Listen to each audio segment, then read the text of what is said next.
Ok, entonces, como saben, Caminos Alquímicos son una serie de entrevistas que estoy haciendo cada 8 días, en donde entrevisto a diferentes diseñadores, tintoreros, gente relacionada con el mundo textil, para que nos cuenten sus historias y nosotros también nos podamos inspirar con ellos. Entonces, el día de hoy vamos a entrevistar a Donna Brown. Ella es de Estados Unidos, ella trabaja con tintes naturales y ha participado en distintos proyectos. Uno de ellos fue en el proyecto de tintes naturales en Guatemala, donde yo también estuve. Y bueno, ella también tiene 2 jardines tintorios, en donde también trabaja con plantas. Y bueno, entonces sí que nos cuente un poco sobre su historia. Lo voy a decir en inglés también para los que nos vean en inglés. So for those of you who speak English, I'm not sure if there's anyone here, but these are a series of interviews that I'm doing every week. And I'm doing them on Thursday at 11 a.m. Central Time. And I'm interviewing different designers, textile artists, dyers, people involved with the textile world, so they can tell us a little bit about their passions, their path, and we can get inspired by them too. So today we will be interviewing Donna Brown. She's from the US. This interview will be part Spanish, part English, so I will be doing the translation. She's a natural dyer. She has worked with several projects in Guatemala and in other places, and she has a dye garden, and she will tell us all about it. So, entonces, bueno, si escuchan ruido por detrás me avisan, porque creo que de pronto hay mucho ruido y no sé si me escuchan. Okay, Donna, thank you. Now we can start. So tell us a little bit about yourself. Where are you from? Where do you live? Okay, I currently live in Denver, Colorado. We've lived here since the late 80s. So I kind of feel like I'm a Coloradan at this point.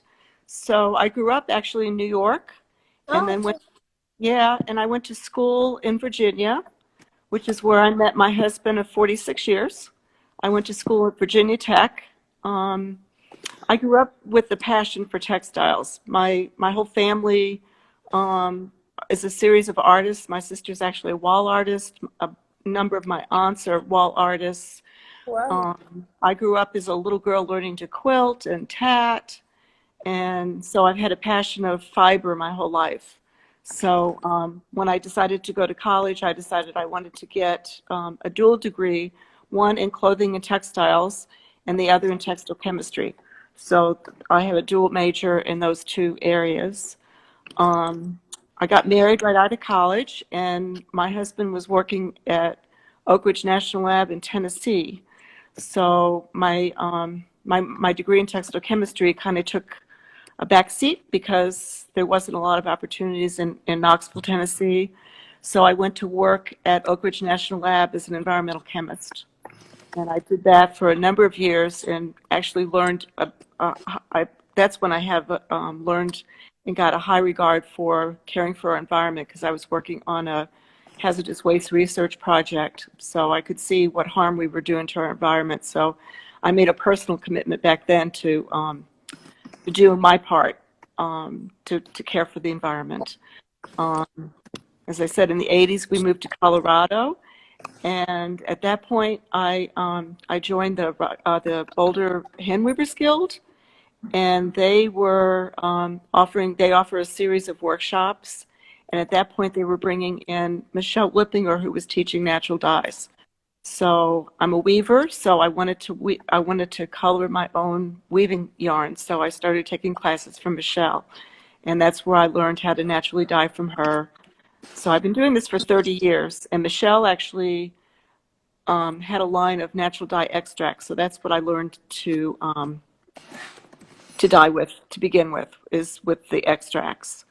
So and the extracts actually offer a world of things other than just dyeing yarns and fabrics, because they completely dissolve in water, which means you can mix them, thicken them, you can surface design with them, you can paint with them, you can do all kinds of things that you were just dealing with plant material. It makes it a little more difficult.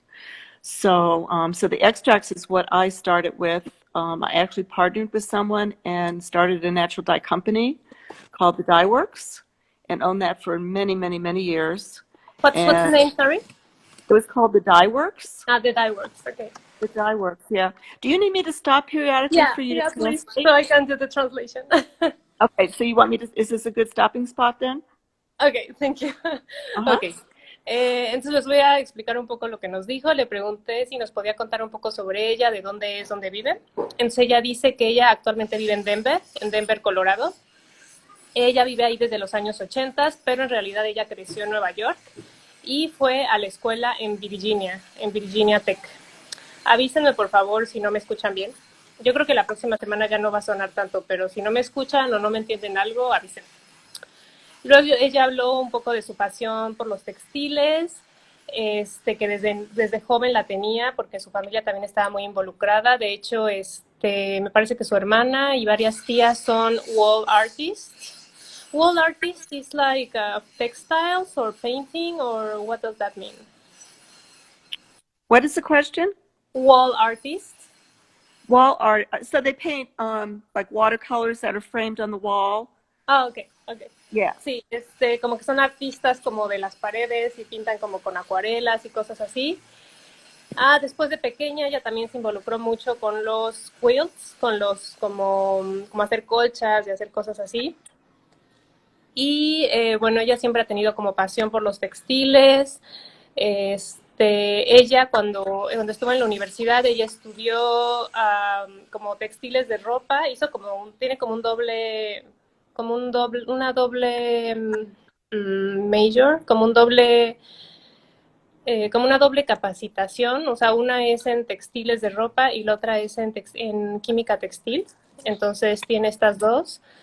Y bueno, en ese momento también ella se casó, entonces su esposo tuvo que trabajar en Tennessee, entonces no había muchas oportunidades en Tennessee para hacer algo como con textiles, entonces ella en ese momento se enfocó más trabajando en la parte química en una empresa y también estuvo muy involucrada como en la parte como del ambiente, como ecológica, como ver más por el medio ambiente. Entonces ella hizo como un compromiso con ella misma de que tenía como que hacer su parte. Entonces empezó también como a involucrar en eso.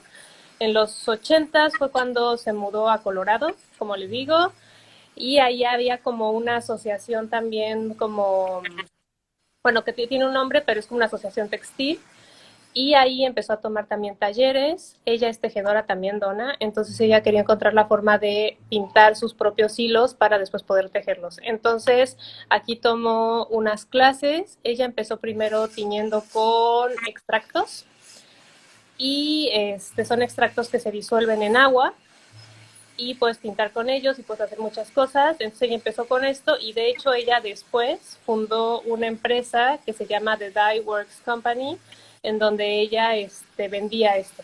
Entonces, bueno, ahí fue donde nos paramos y ahorita seguimos viendo. Okay, it's done. We can continue. So you started this company, this dye company, the Dye Works Company. And how long did you stay with doing this? I'd say I owned the company for maybe 15 years or so. In 2006, it was sold to another company in Colorado Springs, Colorado, called Table Rock Llama Fiber Art Studio. And I stayed on with them as their dye rep and their teacher of natural dyes. So they continued until about 3 or 4 years ago, and then they closed the company with COVID, and they had aging parents that they were caring for. So the company is no longer around, which is somewhat sad for me. But it was a good thing. But while we were selling the dyes, it gave me a lot of opportunity. You know, to sell dyes, you need to teach people how to use them. So that's when my career of teaching really started, is to teach people how to use the dyes. So, and it's carried me lots of different places to teach, all around the United States and in Europe and craft schools. So it's been a really wonderful opportunity. Oh, that's great. Let me just translate that. Okay. Ok. Le pregunté un poco más sobre esta compañía que fundó, que les digo que se llama The Dye Works Company. Entonces ella dice que tuvo esta empresa como por 15 años y después en 2006 ella la vendió. Y la vendió a, bueno, me parece, no sé si agarré bien el nombre, pero algo como Rocket Fibers Art Studio. Y ella se quedó tiñendo con ellos, trabajando con ellos, tenía fibras y también daba clases. Y fue hasta como hace unos años tuvo que cerrar también esta empresa, creo que sobre todo con el COVID, como que no les estaba yendo tan bien. Y bueno, ella dice que es también una grande responsabilidad cuando vendes tintes, pues tienes que enseñar también a usarlos, ¿no? Entonces ella como que ahí empezó a enseñar y después empezó a enseñar en muchísimos lugares, en Estados Unidos, en Europa e incluso en escuelas como de artesanías. Okay, so you started teaching. Can you tell us a little bit more about all these places that you've been teaching natural dyes? Okay, so some of my most favorites are Penland School of Craft. They're outside of Asheville, North Carolina. And there's John C. Campbell Folk School, which is in Brasstown, North Carolina. They're very historic. They've been around a long time. They offer either 1 or 2 week classes where students will come from all over and spend that time just immersing themselves in learning how to naturally dye. Let's see, there's a lot of different wool festivals that I've taught in the past. As I said, when I owned the dye company, we offered classes at the studio in Boulder, and then I also started teaching for Table Rock Llamas, for different weaving guilds. So it's just taken me everywhere. And where in Europe did you give classes? Pardon me? You told me that you gave some workshops in Europe. Right, in Germany. At Oh, in Germany, Germany. yeah, Germany, and then the project that I've done with you, Rocio, with the Yeah. tintes laws, where we worked with the Mayan hand weavers to teach them to naturally dye cotton yarns that are now in the form of a weaving kit. So that's where I first met you. I know, that was great. Ok, entonces le pregunté si nos podía contar un poco más sobre los lugares en donde había dado clases.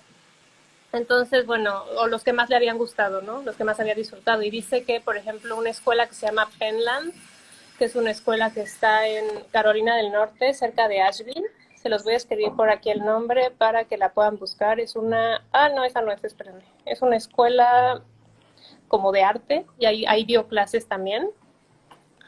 También dio clases en festivales de lana, en algunas como organizaciones alrededor de los textiles. Incluso en el estudio que tenía ella antes en Boulder, ahí en Boulder, en Colorado, también ella ahí daba sus clases. Y le pregunté que si en Europa en qué partes dio, y me dijo que en Alemania. Y bueno, también en el proyecto que les digo en el que trabajamos ella y yo juntas, que es el proyecto de tintes naturales en Guatemala, que es de Mayan Hands. Si quieren checar las entrevistas que he hecho en meses pasados, hay una entrevista a Julio Cardona, que es el director de Mayan Hands, y hay una entrevista a Deborah Chandler, que es también, bueno, estuvo muy involucrada también con Mayan Hands, también fue directora y con ella fue también con la que lo hicimos. Lo que hacíamos era un kit de tejido para las mujeres teñían estos hilos y después los podíamos mandar a Estados Unidos para que lo compraran tejedoras allá. Entonces, chequenlo, igual les voy a poner un link después para que lo puedan ver. Okay, so you told us that you start natural dyeing in Denver, but do you think there were like other persons, places, or situations that took you to this path, to this natural dye path? Maybe you can tell us a little bit more about these experiences. As I said, I wanted to dye my own yarns for weaving. Yeah. And that's how I started. And then I got really interested in surface design because of the extracts. So just learning how to create what's called art cloth, which is mean you put patterns and designs onto fabrics that can either stand alone and hang, or they can be made into garments. I made hundreds and hundreds of garments with the fabrics that I dyed. So it's just been a really interesting path. Yeah, I can Is that imagine. does that answer your question? Yeah, only if you learned from someone else, or if it just if it was just in Denver that you learned, or if you had any other teachers or persons that came into your life to show you. Oh, yeah. Well, Michelle Whiplinger, I would say, was my mentor. She's the one that originally taught me how to dye and encouraged me to teach. Some of the other natural dyers that I have studied with are John Marshall. He's in California. He's a premier natural dyer. Let's see, who else? I have a colleague, Diane D'Souza, who we've worked together quite a bit, and she was part of the Guatemalan project as well. So she and I, over the years, have really kind of would go down different paths to study different things. Um, I'm trying to think if there are any other folks that um, I really studied with. To learn surface design, I studied with Jane Dunewald. She's not a natural dyer, but she's very well accomplished with the surface design techniques. So I studied with her and then converted them to natural dyes. So I studied with her. Um, I can't think of anyone else that's coming to mind. Oh, Catherine Ellis, of course. Oh yeah. Um, yeah, Catherine, I've studied with her, and also Charlotte Kwan, who's with Maewa, and she's in Vancouver. She has a foundation, a natural dye foundation. So I've studied with her, and then during the last couple of years, I have taken a number of online classes, through this whole COVID thing with Yeah, of course. yeah, with Liz Spencer and Maewa and Mel Sweetnam. I don't know if you know her. She's with Mamie's Schoolhouse. She's another premier natural dyer. So I did a class with her. So there's things kind of shifted, with with the pandemic. So but it was a good time to to learn some new things and to brush up on things from some of the folks that I had not met before. So, Yeah. yeah, so that's been really fun.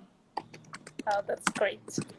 So, how do you spell the name of Jane from, so, well, not Jane, but her last name from Surface Design? Dunnewold.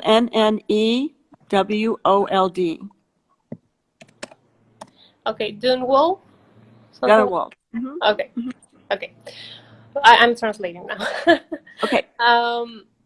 Le pregunté qué otras personas o situaciones le habían llevado a este camino, que si nos podía contar un poco más sobre sus experiencias que la llevaron a los tintes naturales. Entonces, bueno, como nos había dicho hace rato, ella primero quería teñir sus propias madejas de hilo para tejer, y así fue como empezó. Después se involucró mucho en surface design, como en el diseño, no sé exactamente cuál es la traducción en español, pero como en diseño como de estampados y cosas así. Con telas con diseños y estampados, y entonces empezó a hacer mucho de esto y después empezó a hacer muchas prendas con esto. Después le pregunté qué otros maestros o qué otras personas se habían como cruzado en su camino y la habían influenciado, ¿no? Entonces me dio varios nombres. Me dice que sobre todo de la primera que empezó a aprender fue su maestra, que es Michelle, que fue como su mentora. Después también aprendió mucho de John Marshall en California.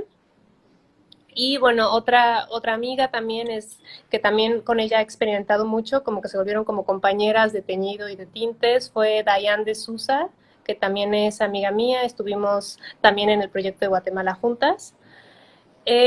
Con ella he experimentado mucho. Luego con Jane Durwall, que no sé, la verdad es que no sé si lo escribí bien, que ella fue con la que empezó el Surface Design, y después pudo, o sea, como que de ella aprendió cómo hacer la técnica, y después Donna fue como la que lo pasó a que fuera de tintes naturales, que fuera natural. A Catherine Ellis, que también ella es una gran maestra que yo también conozco muy bien. Ella también aprendió. También en Canadá hay una asociación que se llama Maiwa, no sé si la conocen. Es una empresa también y ellos también dan talleres y dan venden tintes y venden varias cosas, todo relacionado con los tintes también. Entonces de ella también. Después hay otra escuela que se llama Mami Schoolhouse. De ella también aprendió y dice que, bueno, sobre todo con la pandemia, también tuvo oportunidad de aprender más cosas, como de, pues sí fue como una pausa para poder involucrarse un poco más y aprender otros métodos. Entonces, eso fue en lo que vamos. Okay, let me see. So the one person I did fail to mention is Michelle Garcia. Yeah. Sí, también se me olvidó mencionar a Michelle García, que también saben bueno, en mi caso fue mi primer maestro, mi mentor. Um, so, so you told us that you had this company and you were teaching how to do natural dyeing, but you were also dyeing fabrics, right? If I remember well. Yes. So can you tell us a little bit more about that? Did you like it? Was it too difficult? Because I imagine that matching the same colors and everything, that must be really hard. Yeah, if you're working with fabrics and you're doing one of a kind pieces, it's not critical that you color match each time. And I kind of like the surprise that you get if you're working with colors. I did for a period of time do custom production dyeing as well. One for a silk yarn company called Treenway. And then for there's a mill in North Carolina that I did custom dyeing for. And that was more critical in terms of matching the color each time because the silk company had a sample card that people would order colors from. So then they had to be exact. And Yeah. that's the other joy of using extracts. If you use the same lot of extract and you know the weight of what you're dyeing, you can repeat that color over and over and over again based on the percent of the weight of the goods of the dye. So so that's a little more exact. Where if I'm working with fabrics, I'll just let the surprise happen. Yeah. And I like layer colors. So, I would take one and put a base color and then maybe put do some sort of resist or clamping or, areas so you could get patterning on your fabrics. So, so there's two parts of my dyeing. One that's really exact and the other that's more of the surprise and you just let things happen. Yeah, that's great. I love surprises too. I think doing both of them is really great. It is. It is. Ok, let me tell them. Ok, entonces le pregunté que, bueno, ella nos contó que en algún punto tuvo una empresa de tintes naturales donde enseñaba, pero aparte teñía telas o hilos para otras personas. Entonces le pregunté si nos podía contar un poco sobre esto y los retos de teñir tal vez colores exactos o que las personas les pedían como quiero tal color y tiene que estar exactamente igual. Entonces nos empezó a contar que, bueno, ella también tiñe telas, entonces cuando teñía telas le gustaba más como tener la sorpresa de lo que iba a obtener, ¿no? Pero también en algún momento se dedicó como a teñir como en producción y sobre todo con una empresa que se llama Dreamway, que está en Carolina del Norte, entonces le pedían colores y tenían que ser exactos. Pero lo bueno de esto es que ella usaba extractos. No sé si saben lo que son los extractos, pero los extractos también vienen de los tintes naturales, solo que están ya en polvo y están súper concentrados. Entonces, no es como cuando usas las plantas. Estos ya están como, hagan de cuenta, como si compraran pigmentos. Los compran en polvo y ya están súper concentrados y no tienes que usar mucha cantidad, tienes que usar poco. Entonces, ella usaba muchos extractos y con los extractos es más fácil obtener el mismo color porque sabes exactamente qué cantidad poner para siempre poder obtener lo mismo. Y bueno, también le gusta trabajar mucho como haciendo resistencias, como métodos de reserva, por ejemplo, o poniendo sí, como poniendo reservas y resistencias en las telas y con esto se pueden obtener como distintos diseños y patrones. Y bueno, tiene como dos lados, Donna. Por un lado, tiene un lado que es súper exacto, en donde se puede conseguir exactamente el mismo color como se lo pedían, todo muy exacto. Y tiene el otro lado que le gusta con telas experimentar, conseguir nuevos diseños, nuevos patrones, estampados. Y ese no es tan exacto, pero ese tiene como la sorpresa de saber qué es lo que estás obteniendo. Entonces, eso es lo que nos cuentan. Okay, so which natural dyes do you work with? Which ones are your favorite? Well, if I had to pick one, it would be indigo. Yeah. I love the color. I love the process. I love everything about it. So that's probably one of my most favorite. And then some of the more traditional, tried and true that are very historic. I love madder. The color of madder is just really lovely. Weld. I, of course, love cochineal as well. Who's not to love the cochineal and lac? The colors of cochineal and lac are just really, really wonderful. And those are colors that you really can't get from plants that you grow, because they're insects. So, but they're very, very historic. I do love logwood, even though it's not the most light fast. The colors of that purple to me are just really fascinating. So those are my main favorites, but if I had to pick one, it would be indigo. Okay, me too, I think. Ok, le pregunté que con qué tintes naturales trabajo, que cuál es su favorito, cuál es el que más le gusta, y dice que si tuviera que escoger uno entre todos sería el índigo. Le encanta el color, le encanta el proceso, le encanta todo lo que tiene que ver con el índigo, o sea, como toda la magia alrededor. Y hablando ya como de otros tintes como más tradicionales, le encanta el madder, que en español es la rubia tintoria. Y no sé si la conocen, es una raíz que se usaba en Europa y la raíz es color rojo. Entonces, este color dice que es muy lindo. Igual también le gusta weld, que es la gualda, que es reseda también le llaman, que son unas plantitas que dan color amarillo. Le gusta la cochinilla, le gusta el lac, que la verdad no sé cuál es la traducción exacta de este color, pero también da rojo. Y dice, estos colores son hermosos, son históricos, vienen más bien como de bichitos en lugar de plantas, la cochinilla y el lac. El palo de Campeche, que en inglés se dice logwood, le encanta también porque da un morado muy impresionante. No es tan resistente a la luz, pero igual le gusta mucho. Entonces, bueno, esos son un poco de sus tintes. And maybe you can tell us also a little bit about the dye plants that you grow in the gardens. Sure. Or maybe you can also about the natural dye gardens too, maybe. Right. So I'm now a member of the Rocky Mountain Weavers Guild.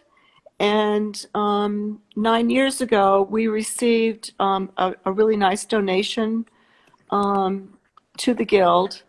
And they approached me about doing a natural dye workshop. And at the time, I had this vision of putting a dye garden at the Botanic Gardens that I can see actually from my deck. And so we went back to the Ford family and asked if they would be okay with us spending the money to start a dye garden. So they loved the idea, and we named it after their daughter that was a Guild member, Janice Ford. So it's the Janice Ford Memorial Dye Garden. So I approached the Botanic Gardens. I made an appointment with the director, and of course I had a check in my hand, which didn't hurt to promote this. And the director said, "We've never done anything like this, but let's give it a try." So at that time, our guild started a study group to investigate plants that would grow in this area. And he let us pick a plot that to put the garden. And so we did a lot of research on plants, and we had decided early on that we wanted to do a mix of plants because this is a public garden, and we wanted to educate people about what would grow and give color. So we picked some plants because they're very common plants, like marigolds and cosmos, and so people could look and say, "I had no idea that those plants would give you color." Some of the other plants that we grow are honoring our Southwest here in our area, which is very dry and not very humid, like the Hopi sunflowers. and we have a Navajo tea that we grow. We do grow 3 different varieties of marigolds. We have French, African, and Mexican. Wow. So we grow 3 different kinds. They all give us different colors. We grow 3 different colors of cosmos, red, orange, and yellow, and they all yield different dye colors as well. So when we started this dye garden, this was my journey into plants. I love gardening, I love plants, but I hadn't really done anything with dye plants before. So this was an education for me as well. So this is, we're going to plant our garden next week, and it'll be our 8th year for the garden. It's very successful. We have over 30 people that we meet every Wednesday, and we tend to the garden. It's also allowed us to do workshops within our group. It's also, we do demonstrations for the public. We do a session, they run kids camps down at the gardens. So we have a session with them and teach them about the dye plants. They either dye bandanas, or they do different things. They help us harvest, and they learn about the colors. So it's just been a really wonderful opportunity. And then, so that's the garden here in Colorado. And then I have started a dye garden at the John C. Campbell Folk School in honor of my son, who passed away 3 years ago. So at the Folk School, there's a Corey Brown Memorial Dye Garden this will be the 2nd year for that one. So so I just love the fact that we can educate people about dye plants and go back to the historic roots of where color came from. Yeah, that's true. That's really nice. So the second garden is also in Colorado? No, it's in North Carolina. Oh, in North Carolina. It's at the John C. Campbell Folk School in Brasstown, North Carolina. Oh, okay. Okay. Thank you. It's another historic school that offers year-round to adults. Okay. Okay. I will write that down. Okay. Bueno, le pregunté si nos podía contar un poco sobre su camino, pues sembrando y creciendo plantas tintóreas, plantas que son tintes naturales.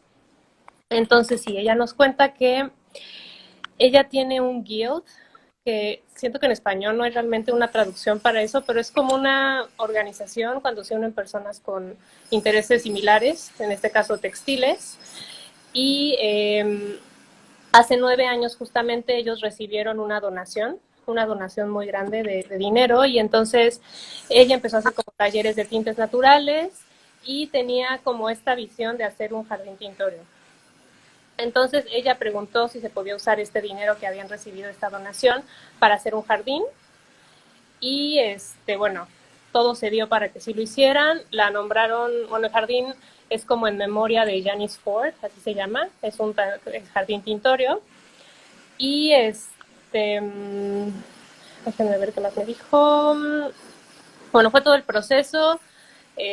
Todo era parte como de esta organización. Tuvieron que investigar qué tipos de plantas crecían en esa área y hacer también como una mezcla de plantas, porque el jardín es un jardín público, se puede visitar.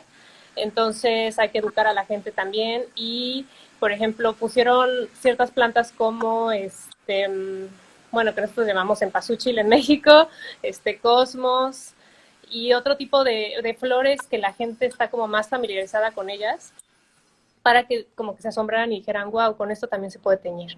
Entonces también tienen girasoles hopi, que creo que son de otro tipo de clima, pero también están ahí. De la cempasúchil, que nosotros les llamamos, o en inglés es marigolds. Tienen 3 tipos diferentes. Tienen la especie francesa, la especie africana, la especie mexicana. Todas dan diferentes colores. También del cosmos tienen diferentes colores, naranja, amarillo. Y bueno, esta era la primera vez que ella también hacía un jardín tintorio y se involucraba más como con las plantas. Entonces para ella también fue el proceso de aprender al mismo tiempo que se hacía el jardín. Entonces ahorita nos cuenta que ya es el 8º año del jardín. Cada miércoles se siguen viendo las mujeres de esta organización, son unas 30 personas aproximadamente, y dan talleres entre ellas, hacen demostraciones, hacen cosas con los niños también, para que ellos también vean todo lo que se puede hacer. Y bueno, hace 3 años, sí, me parece que fue hace 3 años, empezó un segundo jardín. Ese jardín está en Carolina del Norte, y es como un tributo, en memoria al hijo de Donna que murió hace 3 años. Entonces, ellos también es una escuela y ahí también ofrecen clases para adultos. Este jardín, ¿el segundo o el primero? El primero está en Boulder, Colorado, y el segundo está en Carolina del Norte. So someone asked us where's the garden. I told them that the first one is in Boulder, Colorado, right? No, it's in Denver. It's Uh, at the Denver. in Denver. Okay. It's at Denver Botanic Gardens, Chatfield Farms. There's actually two botanic gardens in Denver. One downtown that's the coiffed with the formal rose gardens and lilac gardens, and the garden where our dye garden is actually an old homestead. So it has it's a working farm. It has an herb garden, a cutting garden, and now we have a dye garden there. So it's a large. It's like 740 acres of farm. Oh, okay, okay. Okay, thank you. Can you repeat the name? Sorry, because it's complicated for me to. It's Denver Botanic Gardens. Just like that. Okay. What's that? Denver. Denver Botanic Gardens, Chatfield Farms, Chatfield Farms. Okay, I hope I'm writing this correctly. Ok, se lo estoy escribiendo por aquí. Espero que lo alcancen a ver bien. Ok. Ok. Sí, yo creo que después le puedo preguntar bien que me lo pase por escrito y yo creo que lo pongo en los comentarios. ¿Está bien? Ok, thank you, Donna. So, okay, let me see. Well, maybe you can tell us a little bit about your inspiration. Where did you find your inspiration? What inspires you in your textile work? Oh, that's a good question. I think because I've always been part of an art group, I mean an art family, that gives me the opportunity to, keep myself thinking about new and different things. I love the outdoors, so I think the outdoors really inspire me. Beautiful gardens inspire me. So that's kind of what keeps me going. I love the outdoors. I love the mountains. I love plants. I love all of that, and I love color. I love color. Yeah, of course. Bueno, le pregunté si nos podía contar un poco sobre lo que le inspira, en dónde encuentra su inspiración para los textiles.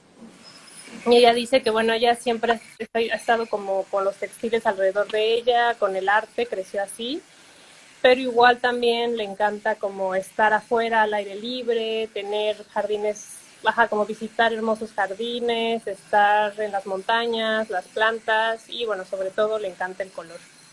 Entonces eso está súper bien. Do you think the place where you live is an important part of your inspiration? I mean, Denver or Boulder, I don't know. I'm not sure I understand the question. Yeah, like if the place that you live inspires you to. Yes, yes. So when I look out my back door, I see beautiful mountain ranges. Today there's just an intense blue sky. And you've been here, you know what I'm talking about. My view is just absolutely lovely. So it's just pretty inspiring when you see our world and the beauty that it offers us. I know, it's really great. Ok, le pregunté que si también el lugar donde vive le inspira, por ejemplo, o sea, no sé, Denver o Colorado, o del lugar donde ella está. Y dice que sí, que también cuando ella voltea a ver a su jardín y ve las montañas, el cielo intenso, y bueno, yo estuve ahí hace algunos años y la verdad es que está muy, muy bonito donde ella vive y bueno, le inspira a ver todo lo que tiene nuestro mundo y todo lo que puede ofrecer.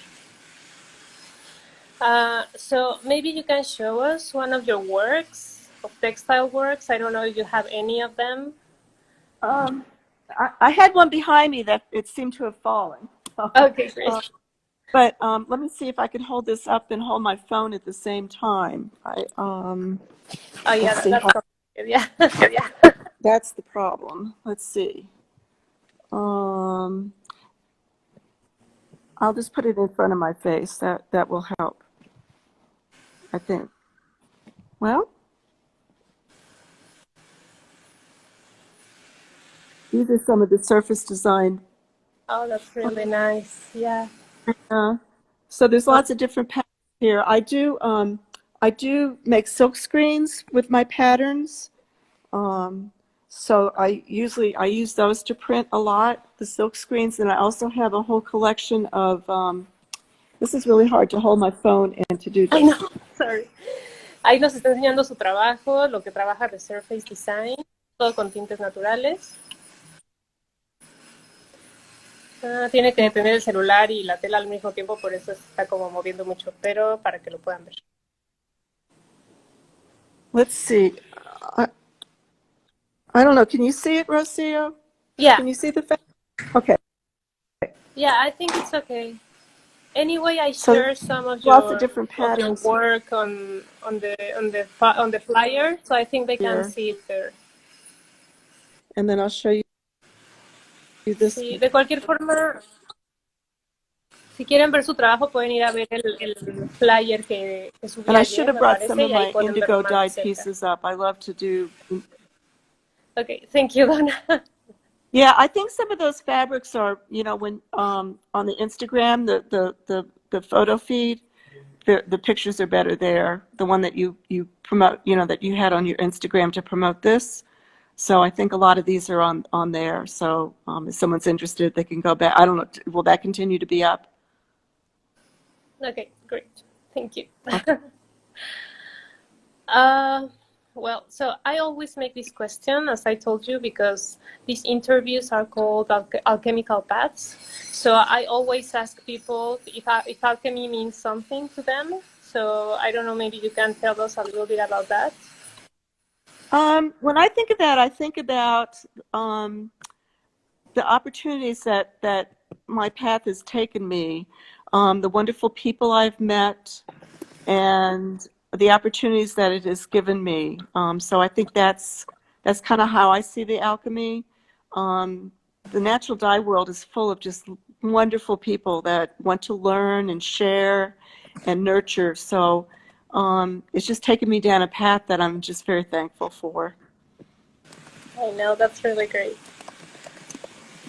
Le pregunté, bueno, como saben, siempre hago esta pregunta, como las entrevistas se llaman Caminos Alquímicos, siempre les pregunto qué significa la alquimia para ellos, si significa algo. Entonces ella dice que es más que nada para ella, la alquimia es más como esta oportunidad que ha tenido, a dónde la han ido llevado estos caminos, las personas que ha conocido sobre todo. Está lleno de hermosas personas que la han realmente como llenado. Y bueno, ella realmente está agradecida por esto, por estas conexiones y estas personas. And do you think maybe of your artistic work as an alchemical path, maybe as an activity that can help you heal or transform you in some way? Has it transformed me? Oh yeah, I think it's defined me. You know, I think if someone was to ask you about me, I think the fact that I'm a natural dyer would come to mind. Is that answering your question? Yeah, I think so, yeah. Okay. Le pregunté que si creen que si cree que su camino alquímico, o sea, como si tu trabajo como artista ha influenciado en este camino y que es como una actividad que le ayude a sanar o que la transforma de alguna forma. Ella dice que sí, más que transformarla, siente que la define, que ella es una tintorera de tintes naturales y eso es lo que la define y así es como lo ve. Okay, so what are your projects for the future? I don't know, textiles, maybe you have one, maybe no, maybe don't, but... I'm actually kind of winding down with a lot of my work. We are getting ready to move to a small mountain town, so we're getting ready to build a house. So my focus is more on building the house, moving close to my son and his wife. Yeah. So that's kind of where I am right now. I didn't mention I still weave. I'm a spinner, knit and crochet. So I keep my hands in lots of different fiber art. I still, my new house will have a small studio with a sewing studio and a small loom. Ah, that's great. Yeah.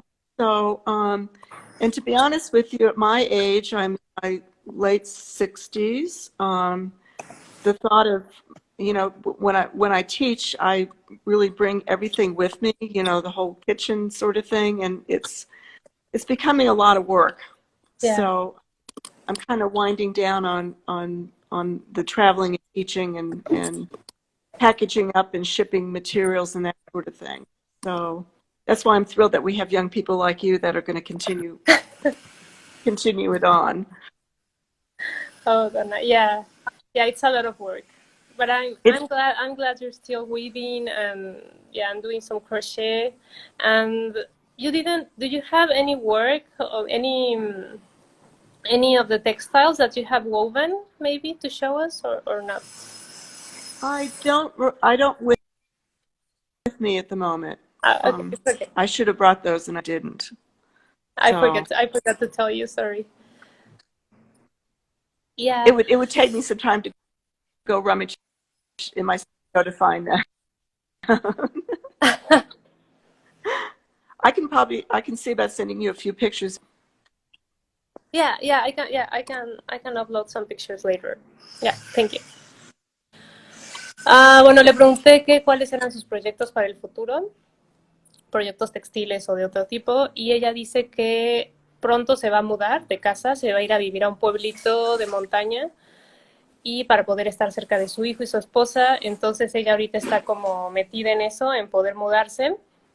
Bueno, ella olvidó decirnos también que ella es, ella hila también, hila el hilo, ella es tejedora, ella también trabaja con crochet. Entonces, bueno, eso siempre lo está trabajando, ella todo el tiempo está tejiendo y tiene un nuevo estudio en su casa, en donde se va a mudar, entonces ahí va a poder seguir con todo este trabajo. Y bueno, también dice que ahorita a su edad, ahorita ya está en los 60, no sé, 60 y tantos, o sea, como ya casi los 70. Es mucho trabajo también enseñar y hacer cosas con tintes porque tienes que estar cargando todo el material, entonces ahorita como que se está como relajando más bien, se está enfocando en empacar y y bueno, eso fue. También le pregunté que si tenía algún trabajo que nos pudiera enseñar de sus tejidos, porque eso no se lo pedí, pero ahorita no tienen. Dice que después me va a mandar imágenes e igual y yo se las puedo subir. Okay, so last question.